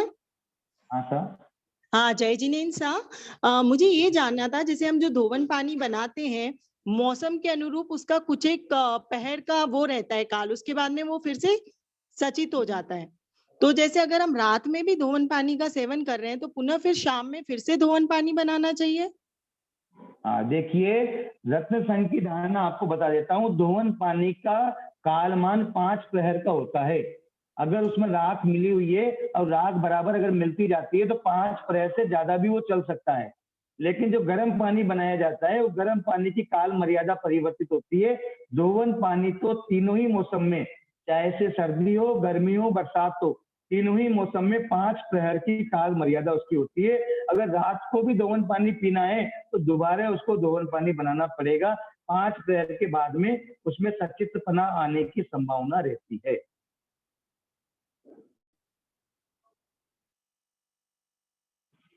हो गया सर? हाँ, नहीं, एक और प्रश्न था, मतलब अब जैसे उसको हमने फिर से दोवन बना दिया तो पुनः उसी मटकी में हम फिर से अगले दिन उसमें फिर से दोवन पानी बना सकते हैं, मतलब हमें मटकी खाली करनी पड़ती है, वो मेरा प्रश्न था। अगर कच्चे 5 प्रहर हो गया है ना, क्योंकि मटकी जो है मटकी के अंदर मिट्टी की होती है तो कच्चा पानी अंदर समा जाता है, इसलिए मटकी सूखी होनी चाहिए। इस बात का ध्यान रखें। दोवन पानी बनाने वाले कम से कम 2 मटकियों का प्रयोग करें, रात को खाली करके सुखा देवे और दूसरी मटकी का प्रयोग करें, क्योंकि सूखी मटकी में दोवन पानी बनता है। अगर गीला पानी, कच्चे पानी की मटकी ऑलरेडी रही हुई है, उसका पानी खाली भी कर दिया है तो भी मिट्टी के अंदर कच्चा पानी रह जाता है, तो उसमें कुछ न कुछ दोष की संभावना रहती है। इसलिए सूखी मटकी में बनाया हुआ दोवन पानी ही परिपूर्ण रूप से शुद्ध दोवन पानी कहलाता है। अच्छा, मतलब हमें 2 मटकी का प्रयोग करना चाहिए। बिल्कुल साहब, 2 मटकी का प्रयोग। ठीक है साहब, बहुत बहुत धन्यवाद। सर्दी में तो कोई दिक्कत है ही नहीं, सर्दी में तो चरे में बनता है, चरी में या बाल्टी में। हाँ, की बात रहती है विशेष। Hello hello Nirmala ji. हाँ, हेलो, जय जिनेंद्र। आपको बहुत बहुत धन्यवाद, बहुत अच्छा लेते, बहुत समझ में आ रहा है। मेरा क्वेश्चन था कि अभी जिसको कोरोना होता है वो एक्सपायर हो जाता है, लेकिन उसको कोरोना नहीं हुआ तो बचने वाला रहता है क्या? ऐसा कुछ रहता है क्या? मतलब उसका आयुष्य पूर्ण नहीं होएगा क्या, दूसरे वजह से जाएगा, ऐसा कैसा हो सकता है क्या? जिसकी पुण्यवानी प्रबल होगी वो बचेगा, और जिसकी पुण्यवानी प्रबल नहीं होगी वो तो 1-2 दिन में भी चला जाता है। इस बात का आप ध्यान रखिए। मतलब नियमित तो अभी क्या हुआ हमारे घर में, मेरे पहले दिन 20 अप्रैल को सासू जी एक्सपायर हुए और 21 अप्रैल को मेरे हस्बैंड एक्सपायर हुए, तो कोरोना की वजह से। लेकिन उनको कोरोना नहीं होता तो वो बचते थे क्या? मुझे ऐसा पूछने का था, मतलब सवाल ऐसा था। देखिए, कर्म का जो उदय आता है ना, कर्म का उदय द्रव्य क्षेत्र काल भाव से आता है। उनके सावक जी के जो कर्म का, अशुभ कर्म का उदय आया, उसमें निमित्त कौन बन गया? निमित्त कोरोना बन गया। अशुभ कर्म का उदय तो वैसे भी आता, लेकिन हो सकता है वो ज्यादा आयुष्य बांध करके आए हुए हों, लेकिन निमित्त कारण अभी वर्तमान में क्षेत्र का मिल गया, काल का मिल गया, कोरोना काल मिल गया उनको। इस कारण से वो अशुभ कर्म जो आयुष्य ज्यादा थी वो कम ज्यादा आयुष्य टूट करके कम रह गई, इस कारण से वो चले गए। लेकिन हमको इस बात में वो उनके कर्म है, वो आयुष्य कर्म वो ज्यादा लेकर के आए थे या फिर इतने ही आयुष्य लेकर के आए थे, इसका मापदंड अपन नहीं कर सकते हैं। लेकिन कोरोना काल जो है, यानी कोरोना उसमें निमित्त कारण बन गया है, तो कर्म के उदय में द्रव्य क्षेत्र काल भाव जरूर कार्य करते हैं। ओके ओके, फिर उनको मनुष्य जन्म मिलेगा आगे जाके, मतलब उनका जो आयुष्य कंप्लीट नहीं हुआ वो उसके कंप्लीट होने के लिए मनुष्य का जन्म मिलता है? वो नहीं, निमित्त कारण से मरने के समय से कोई मतलब नहीं होता। उन्होंने जो आयुष्य अगले भाव की बांधी हुई है वो आयुष्य उनको प्राप्त होगी। अगर उन्हें देवगति बांधी हुई तो देवगति होगी, और मनुष्य गति बांधी होगी तो मनुष्य गति में उनका जन्म होगा। ओके ओके, धन्यवाद sir, thank you very much. जी कल्पना जी। जय जिनेंद्र साहब। जय जिनेंद्र। मैं ये पूछना चाह रही थी, जैसे आपने बताया था कि दर्शनावर्णीय कर्म की वजह से हमें निद्रा आती है, तो क्या जिनको कम नींद आती है उनके दर्शनावर्णीय कर्म का कम उदय होता है? देखो, किसी अगर रोग के कारण से, अगर माइग्रेन के कारण से या किसी भी असाता वेदनीय कर्म के उदय के कारण से नींद कम आ रही है, तो वो दर्शनावर्णीय कर्म से उदय से नहीं जोड़ना चाहिए। सामान्य व्यक्ति को स्वस्थ दशा में अगर नींद ज्यादा आती है तो कर्म का उदय ज्यादा प्रभावी है। और अगर मान लीजिए वो असाता वेदनीय का उदय है तो वहां पर उसके दर्शनावर्णीय कर्म के साथ साथ कौन सा जुड़ जाएगा? असाता वेदनीय कर्म जुड़ जाएगा। अगर उसके शरीर में किसी प्रकार का रोग है या माइग्रेन आदि जो रहते हैं जिनके उनको नींद कम आती है, तो वो उसमें असाता वेदनीय का संबंध ज्यादा जुड़ जाएगा दर्शनावर्णीय कर्म की अपेक्षा। नहीं, अगर जैसे किसी को नींद ज्यादा आती है या कम आती है, तो उसमें दर्शनावर्णीय कर्म का ही अपन बोलते हैं ना कि जिसको ज्यादा आती है उसको दर्शनावर्णीय कर्म का उदय है, मतलब ज्यादा, तो इसलिए ज्यादा आ रही है। व्यक्ति के लिए, स्वस्थ व्यक्ति के लिए नींद कम आ रही है तो दर्शनावर्णीय कर्म का संयोजन ज्यादा है, और नींद ज्यादा आ रही है तो दर्शनावर्णीय कर्म का उदय ज्यादा है, ऐसा बोला जाता है। अगर वो उसमें किसी प्रकार की उसके शरीर में असाता है या शरीर में किसी कारण से अगर कोई रोग लगा हुआ है तो असाता वेदनीय कर्म का उदय उसके साथ जुड़ जाता है। फिर अगर नींद आती है या नहीं आती है उसमें वेदनीय कर्म प्रभावी हो जाता है। जी, और अगर इसमें जैसे अगर किसी को नींद कम आती है और वो अगर टैबलेट लेके सोता है तो उसको क्या समझना मैं बता कि रहा वो हूँ ना खुद ही आपको, अपने कर्मों को बढ़ा रहा है ऐसा? मैं आपको बता रहा हूँ, मैंने पहले भी कहा था आपको कि कर्म का उदय द्रव्य क्षेत्र काल भाव के अनुसार आता है। बुखार भी आता है तो टेबलेट ले लेते हैं, बुखार उतर जाता है। हमने क्या किया, उस कर्म को वर्तमान में हमसे कर्जदार मांगने के लिए आया था, कर्जा के मेरे 5,000 रुपए दो। हमने क्या किया, उसको बिल्कुल अच्छी अच्छी बातों में चाय पानी पिलाई और चाय पानी पिला करके उससे कहा कि भाई तू अभी तो मत जा, एक महीने के बाद मुझसे ले लेना वापस। तो हमने क्या किया, जो हमारे शुभ कर्म उदय में आए थे उसको किसी द्रव्य क्षेत्र किसी वस्तु का प्रयोग करके उस कर्म को दबा दिया। उस कर्म को काटने का प्रयास नहीं किया, क्षमता से सहन करके तो कट जाता तो दोबारा नहीं आता, लेकिन दोबारा 1 महीने बाद जब आएगा तो 5,000 की जगह वो 5,500 रुपए मांगेगा। बस इस बात का ध्यान रखना है। इसलिए किसी भी प्रकार से कर्म को अगर दबाया जा रहा है तो वो कर्म हमारे से छूटा नहीं है अभी तक, वो कर्म आत्मा पर लगा हुआ है, वो किसी न किसी रूप में उदय में जरूर आएगा, वापस आएगा, मतलब कभी ना कभी वापस उदय में आना ही है उसको। नहीं है ना, अपना कर्जा तो चुका ही नहीं ना, अपन ने टेबलेट लेकर के उस कर्म को निष्प्रभावी करने का प्रयास किया है ओनली। जी हाँ जी, थैंक यू, धन्यवाद। जी प्रतिभा जी। भैया 2 प्रश्न पूछने थे मुझे। एक तो दोवन पानी का आपने बताया काल की 5 प्रहर का होता है, तो ये छानने के समय से गिनना चाहिए या बनाने के समय से गिनना चाहिए? जैसे सुबह दोवन पानी हमने बनाया और उसको आधा छाना आधा रहने दिया कि शाम को छानेंगे, तो वो चलेगा, उचित होगा? अगर छानने के समय से 5 प्रहर गिना जाए तो रात्रि को पीने के लिए हमने बचा लिया उसके अंदर और फिर शाम को देखिए मैं आपको बता दूं, दोवन पानी में अगर पर्याप्त मात्रा में राख मिली हुई है तो दोवन पानी कम से कम 5 पैर तक चलता है। अगर राख को बराबर उसमें हिलाते रहते हैं तो ज्यादा भी चल सकता है, लेकिन फिर भी एक मर्यादा बांधनी पड़ती है।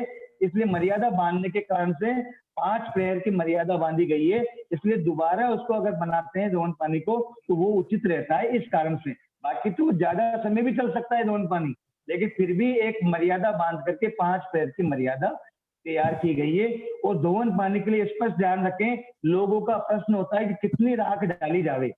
एक प्रश्न जो रहता है लोगों का कि राख कितने पानी में कितनी डाली जावे, तो ये ध्यान रखें जब उसके अंदर राख नीचे बैठ गई है तो हमको बर्तन में से नीचे तला दिखना नहीं चाहिए। अगर हमने बाल्टी में दोवन पानी बनाया है तो दोवन पानी की बाल्टी का अगर हम तला देखते हैं तो तला हमको नहीं दिखना चाहिए, इतनी राख तो कम से कम होनी चाहिए। इतनी राख अगर उसके अंदर रही हुई है, अगर दोवन पानी के राख अगर उसके अंदर मिली हुई है तो ध्यान रखें 5 पैर से ज्यादा भी दोवन पानी चल सकता है, लेकिन दोवन पानी बनाने के बाद आपने छान लिया है और छानने के बाद तो फिर उसकी ज्यादा से ज्यादा 5 पैर की मर्यादा ही मानी जाती है। नहीं, छानने के बाद मानी जाती, लेकिन जो नहीं छाना उसके अंदर राख मिली हुई है, उसके अंदर नीचे तलवे पे पूरी है और तलवा नहीं दिख रहा है और पानी का वन गंध रस स्पर्श भी बदल गया है, तो वो ही पानी छान के हम काम। लेकिन वो भी ध्यान रखें कि वो पानी के आपने राख नीचे बैठ गई है, अगर वो बीच बीच में बार बार हिल रही है तो उसको लास्ट तक भी ज्यादा समय भी यूज कर सकते हैं, लेकिन नीचे बैठ गई है बिल्कुल और पानी बिल्कुल उसको यूज ही नहीं किया है तो उसमें थोड़ी सी संभावना सचित पने होने की ज्यादा रहती है। और दूसरा ये प्रश्न पूछना था, जैसे आप बताते हो एग्जाम्पल के द्वारा कि अपने को थोड़ा संभाव में सहन करने का, सिर दुखे या बुखार आए तो उसको संभाव में सहन करने का, ताकि अपने असाता वेदनीय कर्म कटे। लेकिन अगर यही चीज बढ़ जाती है, बुखार आया 101 102 डिग्री तक, उसको एक दिन सहन करा, दूसरे दिन सहन करा, फिर भी अपन ने दवाई नहीं ली, वो बढ़ते बढ़ते सिर तक पहुंच जाए या आगे कोई और दूसरा रोग उत्पन्न कर दे, तो उसके इलाज में ज्यादा समय लग जाता है, ड्रिप चढ़ानी पड़ जाती है, हॉस्पिटलाइज होना पड़ जाता है। तो उससे तो बेटर है कि पहली स्टार्टिंग में ही दवाई ले लो और कम में टाल देवे अपन इसको। देखिए, बहुत ही अच्छी बात आपने कही है, लेकिन मैं इसका समाधान बहुत अच्छा दे देता हूँ। हर किसी के पास में ये केवल यही सवाल है कि मेरा सर दर्द किया तो बीमारी मेरी बढ़ नहीं जाए, इसके लिए मैं पहले इलाज ले लूं तो अच्छा है। मैं भी यही कहता हूँ, इलाज पहले ही ले लेना चाहिए। ये तो एक एग्जाम्पल दिया जाता है क्षमता से सहन करने का, लेकिन ये भी बात ध्यान रखें कि कई चीजों में हम बीमारी का तो एग्जाम्पल ले लेते हैं, लेकिन जब वो व्यक्ति हमारी प्रशंसा कर रहा है, उस समय पे अहंकार हमको आ रहा है, उस समय पे क्षमता रखने की बात होती है। ये तो केवल एक एग्जाम्पल है। उनका बीमारी को जड़ से काट देंगे, शरीर में समाधि रहेगी तो धर्म अच्छा होगा, ये बात ध्यान रखिए। लेकिन ये भी बात ध्यान रखिए कि और कर्म जो उदय में आते हैं उनमें तो क्षमता रखनी ही पड़ेगी अपने को। तो क्षमता रखने का प्रयास केवल अशुभ कर्म के असाता वेदनी के उदय से ही मत जोड़िए। हमारा 11 महीने का उदय है, 10वां महीने का उदय है, और वेदनीय का भी जितना सामर्थ्य उतना तो सहन करें। लेकिन आजकल की स्थिति है कि परमानेंट डेली ही गोलियां ले लेते हैं। थोड़ा सा सर दर्द हुआ तो वो सीधे गोली ले लेते हैं, ऐसा नहीं, थोड़ा बहुत तो सहन करने की आदत डालनी चाहिए। अगर हम बिल्कुल भी सहन नहीं करेंगे दर्द को, मैं नहीं कहता कि बीमारी को बढ़ाइए, बीमारी को नहीं बढ़ाना, लेकिन बीमारी को नहीं बढ़ाने के चक्कर में हम हमारी सहनशीलता को ही खो देते हैं, हमारे सामर्थ्य को ही दबा देते हैं। बिल्कुल इस कारण से होता क्या है कि हम फिर वो ये सहनशीलता, जब दर्द को सहन करने की नहीं होती है तो कटु वचनों को सुनने की भी सहनशीलता खत्म हो जाती है। कोई हमारी प्रशंसा करता है तो उसमें प्रभावित भी हम जल्दी हो जाते हैं। इसलिए मेरे कहने का मतलब, हम तो सांसारिक है, हमको इलाज भी लेना पड़ेगा, सब कुछ करना पड़ेगा, लेकिन फिर भी अपनी सहनशीलता सामर्थ्य को बढ़ाने का प्रयास यदि करेंगे तो हमको लगेगा कि हम आत्मा के नजदीक पहुंच रहे हैं। ये तो हमारे संसारिक की बात हुई, लेकिन यही चीज हमने साधु संतों में भी देखी है कि अभी हमारे पास में निकट के उपासने में सत्यान जी विराजी भी है, उनको बुखार आया था, लेकिन डायरिया हुआ और वॉमिटिंग हुई, लेकिन उन्होंने सहन करा, संभाव से सहन करते गए, लेकिन अभी स्थिति ये कि उनकी ड्रिप चढ़ रही है। मैं उनका वो नहीं बोल रही, लेकिन मतलब हो सकता है मेरी बुद्धि वहां तक नहीं पहुंच पा रही है जो उन्होंने करा कार्य, उन्होंने संभाव को सहन करने के लिए किया कि अपने कर्म नष्ट हो, लेकिन उनके अब इलाज लंबा हो गया। लेकिन यही चीज मैं सोचती हूँ, अगर पहले दवाई ले लेते तो शायद इतना लंबा इलाज नहीं होता। जे मेरे क्या है, डिस्कनेक्ट हो गया, आवाज मेरे को बराबर नहीं आई है, मेरे जो है वापस से प्रश्न करती हूँ। ये चीज तो अभी आपने बताई, वो तो संसारी जीवों के लिए बताई, लेकिन बिल्कुल मैंने साधु संतों के अंदर भी यही चीज देखी है कि वो संभाव से सहन करते और मतलब शक्ति के उपरांत भी सहन करने की कोशिश करते ताकि उनके कर्म नष्ट होए।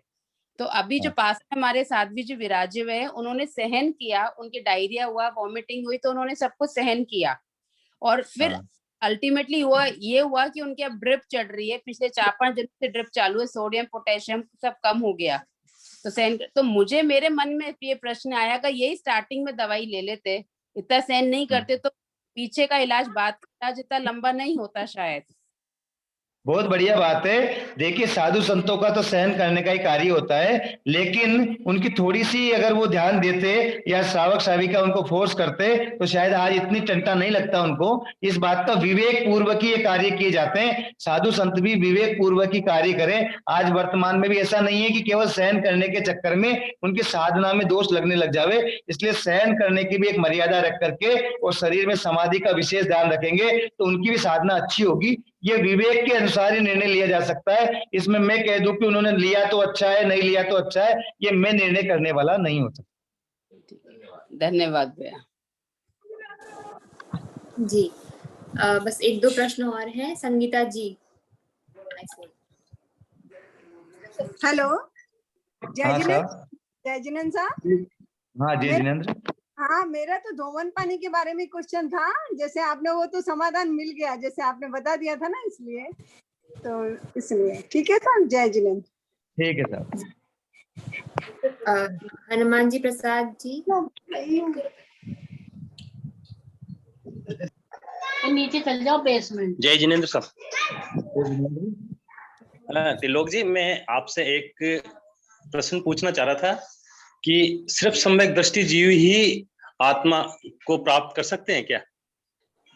जिन लोगों को सही समझ प्राप्त हो जाती है, जो सत्य का ज्ञान प्राप्त कर लेते हैं, जो जानते हैं कि यह मार्ग हमारे छोड़ने योग्य, इसको छोड़ दिया जाता है, जो मार्ग ग्रहण करने योग्य उसको ग्रहण कर लिया जाता है, वही सम्यक दृष्टि होते हैं। इस कारण से सत्य का ज्ञान सम्यक दृष्टि ही प्राप्त कर सकता है। इस कारण से आत्मा का परिचय भी सम्यक दृष्टि प्राप्त कर सकता है और अपने आत्मा का विकास और जीवन का कल्याण भी सम्यक दृष्टि ही कर सकता है। मिथ्या दृष्टि का सोच जो होती है विपरीत होती है, वो केवल हर चीज में कमी निकालता है और हर चीज को केवल संसार की अपेक्षा से सोचता है। बहुत बहुत धन्यवाद। जी सीमा जी। जय जिनेंद्र। आपने तो फरमाया दोवन पानी बनाने के लिए 2 मटकी रखें, एक सुखा दें, लेकिन अभी क्या बारिश का मौसम होता है कभी भी, तब एक मटकी रात को सुखा भी देते हैं, लेकिन सुबह तक लगता है कि पूरी सूखती नहीं है, तो उसका में क्या समझना चाहिए, क्या करना चाहिए उस समय? गीली मटकी में तो पानी नहीं बनाना चाहिए, इस बात का तो विशेष ध्यान रखें। हाँ, अगर नहीं सूखती है तो अपन किसी चरे आदि में बना लेवें और चरे आदि में या बाल्टी आदि में बना लेवें और बाद में जब थोड़ी मटकी सूख जावे तब उसमें डाल दें।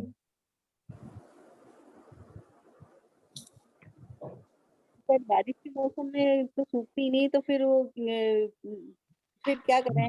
गीली मटकी में पानी बनाने का लक्ष्य नहीं रहे, हमेशा ध्यान रखें बाल्टी में पानी बना लेवें, सूखी मटकी में ही पानी डालें दोवन पानी। ठीक था। अनन्या जी मेहता। जय जिनेंद्र, हमारा सवाल है कि हमें कैसे पता चलेगा कि हमारे मोरनी कर्म कट चुके हैं या? हमें ही पता चलेगा, ये आप ध्यान रख लीजिए।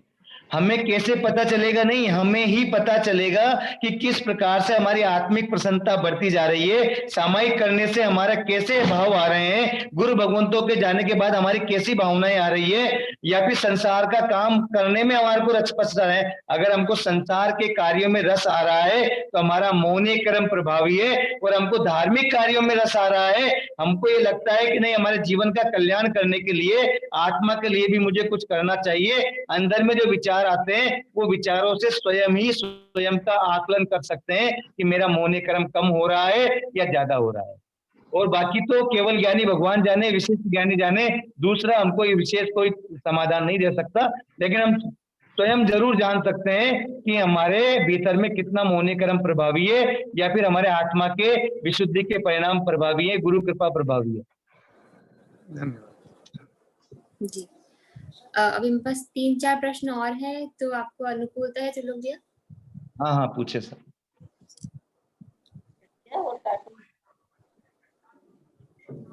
श्रुति जी जय।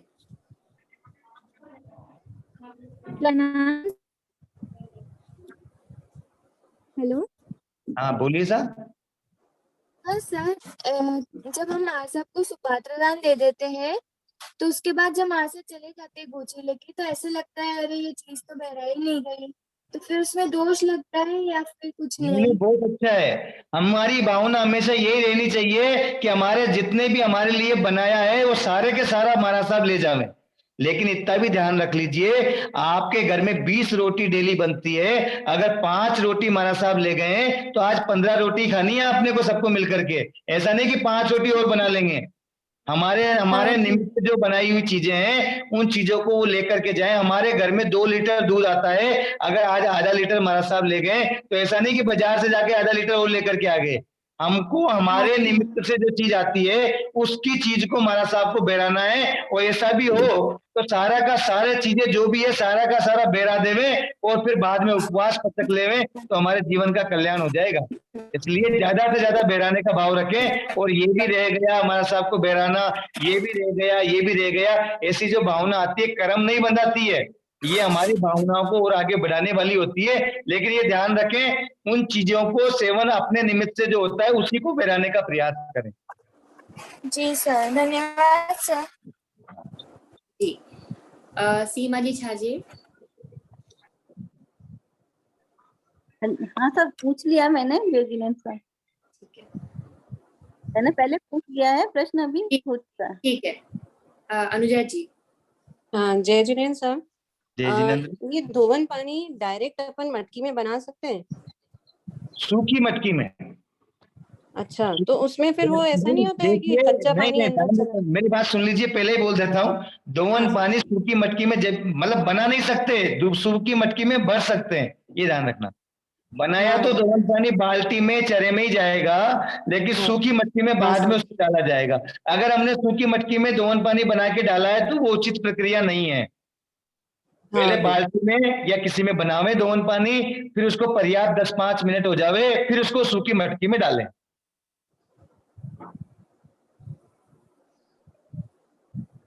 ठीक है सर? ठीक है। श्रुति जी जैन।